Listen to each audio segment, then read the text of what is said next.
आपण पाहताय क्राईम मुक्त महाराष्ट्र. लोकसुख वार्तांकन, लोकसुख बातमी.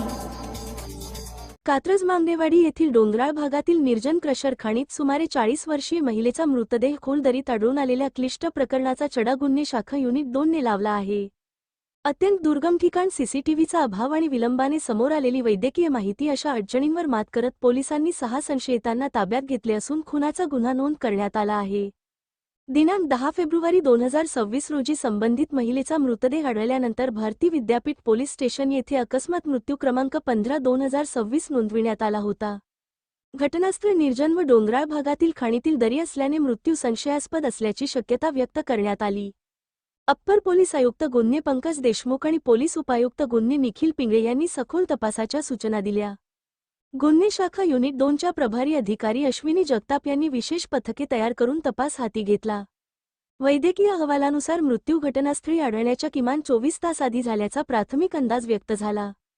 कुटुंबियांशी चर्चा केल्यानंतर आत्महत्येची शक्यता फेटाळली गेल्याने घातपाताचा संशय बळावला. सीसीटीव्ही नसलेल्या डोंगराळ परिसरामुळे तपास अधिक कठीण झाला. वरिष्ठांच्या सूचनेनुसार घटनास्थळाच्या चारी बाजूंनी सुमारे 3 किलोमीटर परिसरातील तसेच मृत महिलेच्या वास्तव्यास असलेल्या भागातील एकूण 97 सीसीटीव्ही फुटेज संकलित करण्यात आले. त्यांची बारकाईने छाननी करून 35 संशयित वाहने निवडण्यात आली.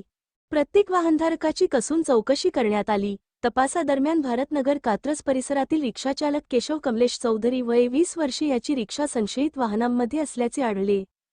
फुटेजमध्ये दिसणाऱ्या रिक्षाच्या हुडमध्ये जाणीवपूर्वक बदल केल्याचे निदर्शनास आल्याने संशय अधिक गडद झाला. कसून चौकशीत त्याने गुन्ह्याची कबुली दिली. त्याच्या रिक्षात त्याचे मित्र अब्दुल मोहम्मद शेख वय 23 वर्षे आणि सोनू लक्ष्मण पवार वय 19 वर्षे उपस्थित होते. महिलेने कोंढवा ते कात्रज असा प्रवास करण्यासाठी रिक्षा थांबवली होती.